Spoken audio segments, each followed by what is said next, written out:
The Chargers have added another piece to their tight end group. Tyler Conklin is joining on a one-year deal. Now, what does this move signal? Is Conklin gearing up to be the primary tight end, the reliable pass catcher who adds another dimension to Justin Herbert's arsenal? Or is this move setting the stage for some draft strategy adjustment? So, let's dive into what this signing means and evaluate what Tyler Conklin can contribute to the team. Plus, there is another trade rumor just linked with the Chargers, so I will also evaluate that and see if it is feasible for the Chargers to go with this route. Let's break it down. What's up, buddies? Welcome back. If you are new here, make sure you hit the subscribe button. We cover all AFC West news here on this channel. The Chargers are busy making smart moves, and it's interesting that Tyler Conklin was still on the market. It's surprising to see a player of his caliber available this late in free agency. But the Chargers acted quickly, brought him in, and it's a solid pickup. They're adding proven talent without breaking the bank, which is exactly the kind of value teams love to find in these situations. Now, Conklin's profile speaks for itself. At 6 feet 3 inches and 248 pounds, he's been in the league for 7 seasons. And his production shows he's a dependable pass catcher. Last year, he grabbed 51 receptions for 449 yards and found the end zone 4 times.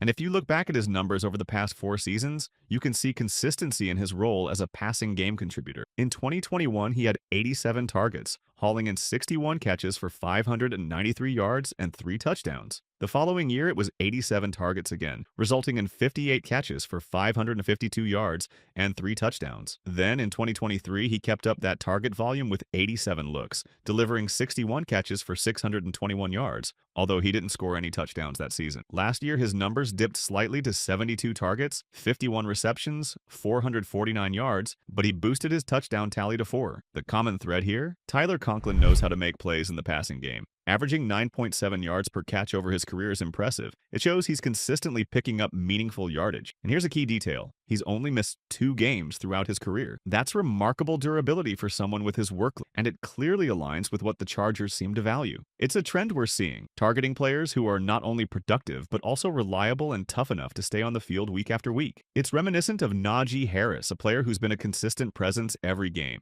The Chargers are building around dependability, making sure their roster is full of players they can trust to show up and perform. Now, let's take a moment to break down Tyler Conklin's drop rate, because it really highlights just how reliable he is. Last season, he posted an incredibly low 1.4% drop rate, just 1 drop all year. That's impressive and shows he's got some of the most dependable hands out there. Back in 2023, he had 2 drops, which is still very respectable. Even in 2022, with 4 drops, he maintained a solid track record. Over his career, he's averaging about 2 drops a season, which is remarkable given the volume of targets he's consistently handled. That tells you he's not just catching the easy one, he's a sure-handed receiver you can rely on no matter how often the ball's coming his way.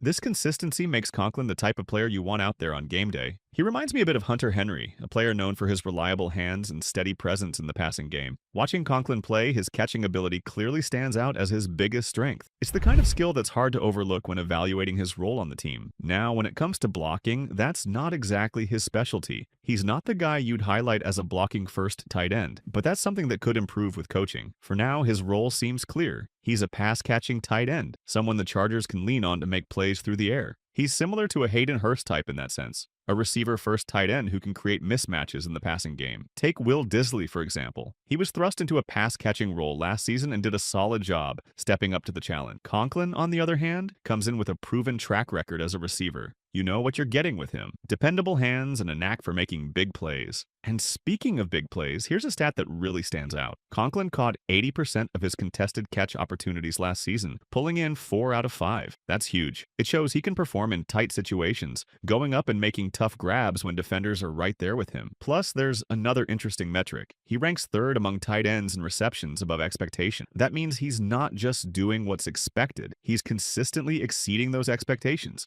making plays that elevate his value even further. Conklin is bringing more to the table than just solid numbers. He's proving he can step up and deliver when it counts. When you consider the Will Dissly situation from last year, it adds an interesting layer to what the Chargers are building. Dissly had a career season with 50 catches for 481 yards and 2 touchdowns. Definitely solid production for a tight end. But when you bring in Tyler Conklin, things get even more intriguing. Conklin is that steady, reliable pass-catching option, and when you compare his body of work with Dissly's, you can see the potential for something big. Dissly did a great job last season, but there were a few key moments, like those playoff drops. that might make you think twice about the need for more consistency. Those drops could have swung momentum in critical situations, and that's where someone like Conklin becomes so valuable. Pairing these two together gives the Chargers a legitimate duo at tight end. If they can both play to their potential, hitting a combined 1,000 yards isn't out of the question. They each bring something to the table that can make this offense more dynamic. Now, how does this signing affect the Chargers' approach to the draft? That's the big question. The 2025 draft is loaded with tight end talent. This is a deep class. With the Chargers sitting at pick 22, you've got to wonder if a player like Colston Loveland from Michigan could still be on the board. If he's there, do they make the move and grab him? Or does the team shift its focus to the best player available regardless of position? Currently, the Chargers' tight end room is already having enough pieces. Will Dissly, Tyler Conklin,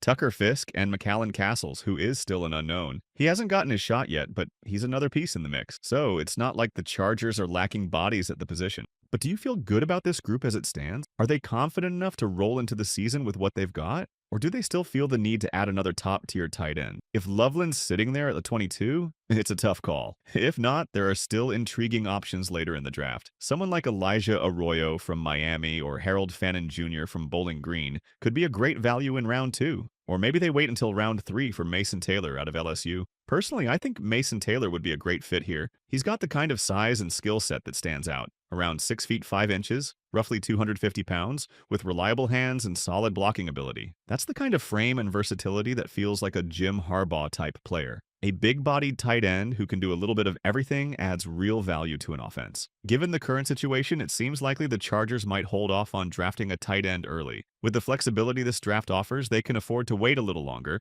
and still land a quality player. Now, looking at the big picture, I don't see a 1,000-yard tight end on this roster. Not with how Greg Roman runs his offense. His system isn't designed to funnel that kind of volume to one player, whether it's a tight end or even a receiver. It's more about balance, spreading the ball around and keeping defenses guessing. That's why adding a versatile player like Mason Taylor later in the draft could be a smart move. He wouldn't need to carry the load alone, but could step in and contribute in multiple ways, fitting seamlessly into the overall scheme. But here is another scenario. If we're saying the tight end position is starting to feel pretty set after this move, the question becomes, where do the Chargers go from here? To me, their primary needs now shift to wide receiver, running back, and something on the defensive line. It could be a defensive end to bolster the pass rush, or even an interior lineman to add some strength in the trenches. Those are the areas that seem to need the most attention as the Chargers continue to build out this roster. And when you look at what they've done so far, it's hard to argue with their approach. They've been targeting high-value players, guys who can step onto the field and contribute immediately. Among all other areas, one piece is still missing, and that is a true wide receiver. Yes, Ladd McConkey proved to be an excellent value as a second-round pick last year, but